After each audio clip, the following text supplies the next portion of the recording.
You want to know the real reason why you say no to your kids and how it can be with less guilt and more, this is my job. Saying no creates an environment that enters disappointment and then gives them the opportunity to handle it with help. So if you're saying no just for the sake of saying no and you've never explained the no before, because like, don't get me wrong, I've been like, there's times when I have said no and they ask the same question 6 times and I'll be like, do you remember what I said?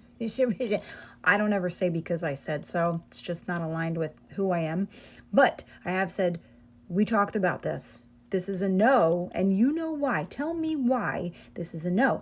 But again, the opportunity to have them try something out, be rejected for it, and then either move on to something different, right? Or find a way to deal with it, but have faith that one day they'll still get it, right? It's just not today, without crumbling. At least that's the goal. We're still working on it over here. But when you say no, and then you say yes, because their behavior becomes uncomfortable for you, not them. They don't give a shit that they're throwing a tantrum. It becomes uncomfortable for you. So then you give in and say yes. You create that tantrum adult. And then people resort to like, you should know better. You're older.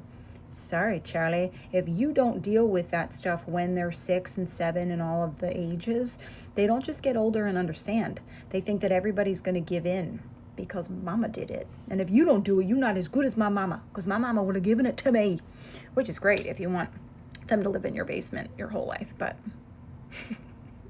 ramble on. I love you. You're doing your best, and so am I. Bye.